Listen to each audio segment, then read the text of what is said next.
it occurred to me what this case is really about. It is about a mother's worst nightmare. The day that Jennifer Dulos, a loving mother of 5, disappeared, surveillance footage showed a red truck leaving Farmington, Connecticut, where her estranged husband lived. The truck was tracked to New Canaan, Connecticut. Investigators believe Fotis Dulos had brought a bicycle with him and used it to bike the last 3 miles to Jennifer's house.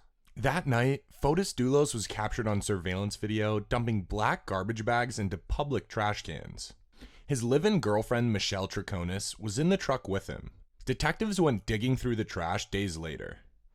Some of the things retrieved were used zip ties with human blood and DNA of Jennifer Dulos on them, female undergarments, a Vineyard Vine shirt in the size that Jennifer wore. Investigators brought Michelle in for questioning.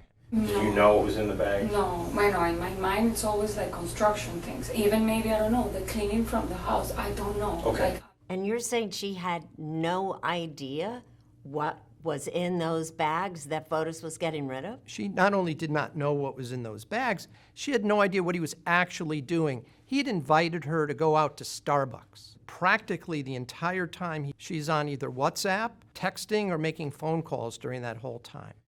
Michelle was seen leaning out of the truck, and prosecutors believe that she was purposely giving cover to Fotis while he dumped 2 altered license plates down the sewer.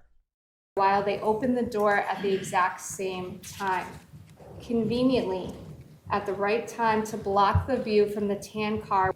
She told investigators it was an innocent gesture.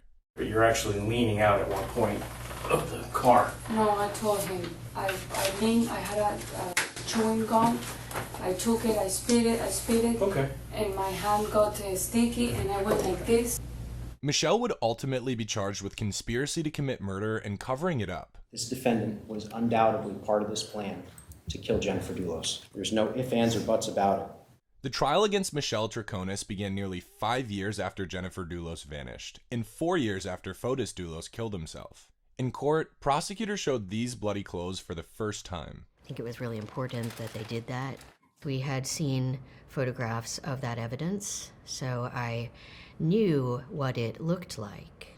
But being in the same space and time as Jennifer's clothes just really drove home that she's not here. Fotis' employee, Pavel Gumieni, was the prosecution's star witness. He was the owner of that red Tacoma, which he says Fotis took without permission. When he asked for his truck back, he says Fotis told him that Michelle had the keys. She takes the keys to the Toyota Tacoma to prevent Pavel from taking the car for the weekend. After all, they need more time. They haven't gone to the car wash yet. Michelle eventually returned with the keys, and Pavel took his truck home. 5 days after Jennifer disappeared, Fotis took the old beat-up Tacoma to the car wash, and Michelle met him there. You can eat off the floorboards in this truck. That's how clean it was by the time we got it. Then, Fotis urged Pavel to remove the front 2 seats of the Tacoma and find replacements. Pavel, who was later given immunity, removed the seats, kept them, and later handed them over to police. On the passenger seat, there was a blood-like stain on the fabric of the seat, which was cut out, tested at the lab, and it came back to Jennifer Dulos' DNA blood. And that was paramount for this investigation. After 6 weeks of testimony, Michelle Triconis was found guilty of conspiracy to commit murder. But one question is still unanswered. Where are Jennifer's remains? And that's what's the most painful. We don't know. We don't know where she is. Do you think you ever will? I don't know.